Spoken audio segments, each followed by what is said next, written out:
آج امریکہ والے انجیکشن لگواتے ہیں پوچھ کے، جی ہم انجیکشن لگا دیں کیونکہ اب اس کا علاج کوئی بھی نہیں ہے، پھر گھر والے مجبور ہوتے ہیں، کہتے ہیں جی مار دو انجیکشن لگا کے۔ تو یہ چیز ظلم ہے، قرآن کے پاس اس کا علاج موجود ہے۔ دنیا بھر میں سن لو، ڈاکٹروں سن لو، اسپتالوں والوں سن لو، یورپ میں رہنے والوں سنو، اور پاکستان میں بھی اب ماڈرنٹی آ گئی، لاہور میں خاص کر یہ کام بہت ہو گیا ہے۔ ذرا سا بوڑھا امی سنبھالی نہیں جا رہی اور ڈاکٹروں کہتے ہیں ٹیکہ لگا دو جی، بس 6 گھنٹے 8 گھنٹے میں مر جاتے ہیں۔ یہ قتل ہے، اور ڈاکٹر پیسے لے لے کر 50,000 لاکھ روپے لیے اور ٹیکے لگا دیتے ہیں۔ میں آپ کو سمجھا رہا ہوں دنیا بھر والوں، قرآن کا پیغام دے رہا ہوں، قرآن کے خلاف مت چلو۔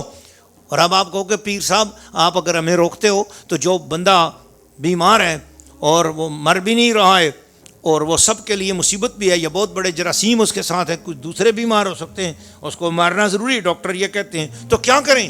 آؤ میں قرآن مجید سے حل بتاتا ہوں آپ کو۔ یہ سورۃ تغابن ہے، پارہ نمبر 28 ہے، سورۃ تغابن ہے۔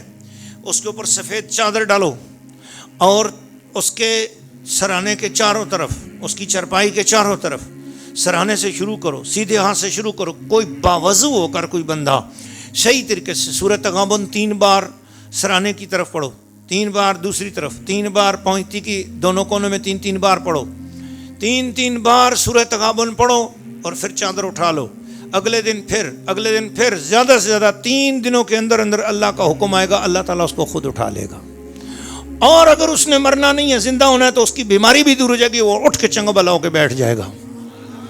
یہ کیوں نہیں قرآنی حل پہ عمل کرتے ہو؟ ٹیکے لگا کر مارتے ہو، اپنے عزیزوں کو قتل کرتے ہو۔